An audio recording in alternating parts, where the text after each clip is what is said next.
subject of today's video is the medical legal issues in head and neck cancer detection and treatment. I'll try and highlight the pitfalls that are involved at every step of this process. Starting at the beginning, this is when a patient would be seen at a general medical practitioner or the general dental practitioner. The process has to begin with detection. Detection involves carrying out, as directed by multiple guidelines, a systematic and thorough examination of the head and neck. The issues with mouth cancer are that early disease may not have any symptoms, or indeed very few symptoms, and these symptoms may actually resemble benign disease. Presentation can sometimes be as little as a red or white patch, or a mixed red and white patch, or a simple lump in the neck. It is important for a physician or a dentist to have had the appropriate training in order to be able to detect these early lesions and refer on to hospital appropriately. In considering the referral pathway, any suspect lesion can be referred under the 2-week wait rule. This means that a patient will be seen within 2 weeks of their referral. This is another potential pitfall in my experience, whereby due to logistical errors, appointments are not sent to patients, or they fail to attend due to poor communication.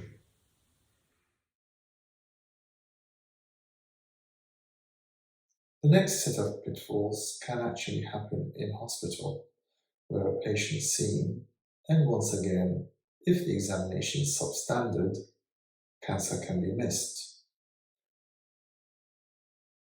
It is well recognized that early detection of mouth cancers and head and neck cancers can lead to better outcomes. Not only that, they can decrease the morbidity of the treatment burden, decreasing the amount of extensive surgery or the need for radiotherapy and or chemotherapy.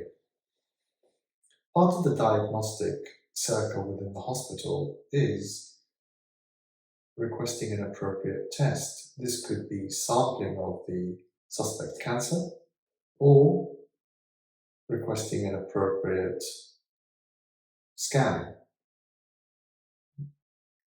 Obviously, both are interpreted either by a pathologist or a radiologist, and once again, any errors in interpretation can lead to misdiagnosis and delay in treatment.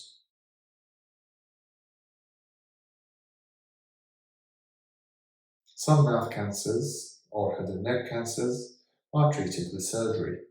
This surgery can be complex and will ultimately lead to significant morbidity that will affect the patient's quality of life. Surgery for head and neck cancer can be associated with many complications, including long-term difficulty with speech and swallow, nerve damage, and potential airway risks.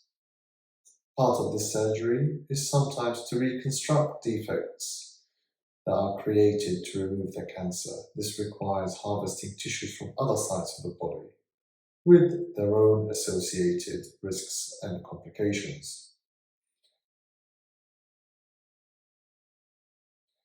Some patients may have radiotherapy or chemotherapy as the primary treatment, or may have both modalities as adjuncts to surgery. This will once again increase the risk of quite substantial morbidity that will affect the patient's quality of life. This, in a medical legal sense, may translate into psychological effects, loss of earnings, difficulty in carrying out activities of daily living.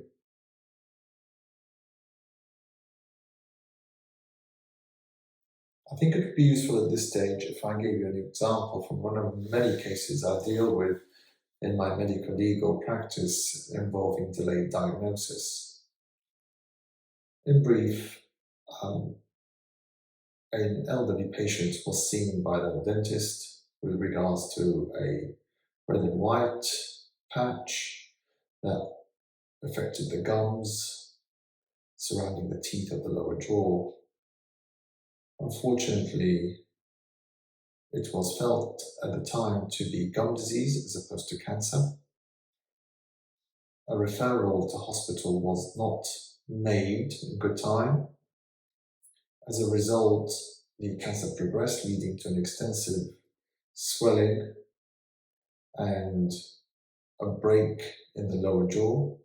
This patient was eventually referred to hospital, where, once again, unfortunately, there was a logistical issue with the referral form that led to even more significant delays. As a result, the patient underwent extensive surgery with reconstruction and radiotherapy to try and achieve a chance of a cure. Sadly, this was all associated with significant morbidity and in-hospital complications that left the patient unable to eat or drink and dependent on a tracheostomy for breathing. As you can see from this example, there could be a chain of errors involved in such a complicated process, and to reinforce the point, it is important to analyze every step of the process to understand where failures occurred and their subsequent effect on patients' quality of life. I hope this video has been useful to introduce the topic of medical legal issues in head and neck cancer. If you have any further questions, please feel free to contact me through Medicolegal Partners.